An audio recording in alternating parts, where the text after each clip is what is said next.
Autotrophic nutrition हमने देखा हुआ था प्लांट में फोटोसिंथेसिस मैकेनिज्म से। अब हम यहाँ पर जो देख रहे हैं वो है हेटरोट्रॉपिक न्यूट्रिशन। हेटरोट्रॉपिक न्यूट्रिशन की बात करें तो इनने पहले भी देखा हुआ है कि ये वेरियस टाइप ऑफ एनिमल्स में, चाहे वो यूनिसेलुलर हो चाहे वो मल्टीसेलुलर हो, सभी में जिस टाइप का न्यूट्रिशन होता है उसे हम हेटरोट्रॉपिक न्यूट्रिशन कहेंगे, क्योंकि इसमें कोई भी एनिमल जो है या कोई भी लिविंग ऑर्गेनिज्म अपना फूड खुद प्रिपेयर नहीं करता, वो किसी और पर डिपेंड होता है।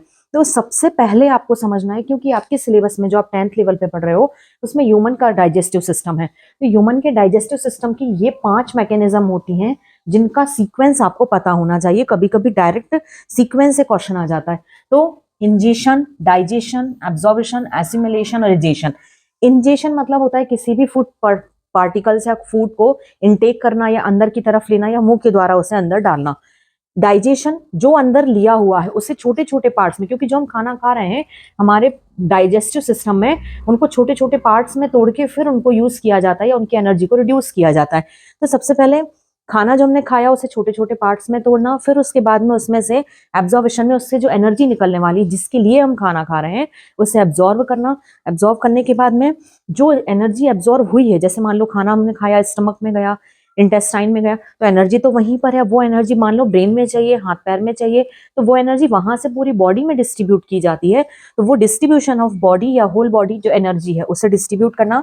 और लास्ट में खाना जो खाया है उसमें से जो ऐसा पदार्थ जो या मटेरियल जो बॉडी के लिए हार्मफुल है या यूजलेस है या वेस्ट मटेरियल है उसे बॉडी से स्टूल के थ्रू रिमूव आउट कर देना। तो ये पूरी जो प्रोसेस होती है वो आपके डाइजेशन में होगी। अब ये कौन कौन से ऑर्गन्स के थ्रू होती है, क्योंकि ये सब मिलकर के एक सिस्टम बनाते हैं जिसे डाइजेस्टिव सिस्टम कहते हैं।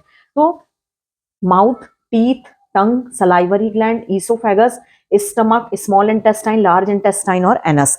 माउथ में बात करें तो टीथ और टंग माउथ में आते हैं। टीथ में यदि बात करें तो 32 टीथ होते हैं, इनका फॉर्मूला होता है।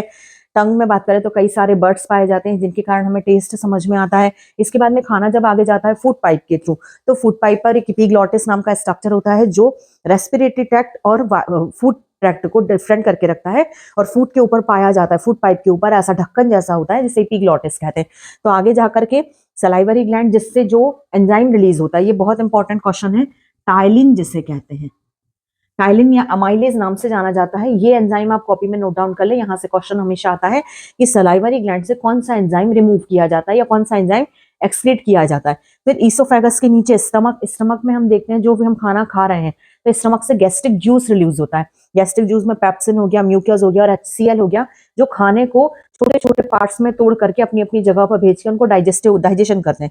उसके बाद में स्मॉल इंटेस्टाइन, इसमें फैट, कार्बोहाइड्रेट, लिपिड आदि को तोड़ने के लिए और उनका डाइजेशन करने के लिए उन्हें यहाँ पर लाया जाता है, जिसमें विलाई मतलब होते हैं फिंगर लाइक प्रोजेक्शन, ऐसे जो खाने को ऐसे करते हैं जिसके कारण वो डाइजेस्ट हो जाता है और इसके बाद में खाना जाता है लार्ज इंटेस्टाइन में और एनस के थ्रू बॉडी से बाहर निकल जाता है। तो इस तरह से ये कंप्लीट प्रोसेस होती है ऑटोट्रॉप्स और हेटरोट्रॉप्स की, जिसमें आप देख सकते हैं एनिमल और प्लांट्स में इस तरह की प्रोसेस कंप्लीट होने के बाद में डाइजेशन, लाइफ प्रोसेस का पहला स्टेप डाइजेशन आपका कंप्लीट होता है। इसके बाद कल की क्लास में हम स्टार्ट करेंगे रेस्पिरेशन एंड सर्कुलेशन। तो प्लीज वीडियो को शेयर करें, कहीं भी डाउट जाता है तो कमेंट सेक्शन में मैसेज करिए। Thank you.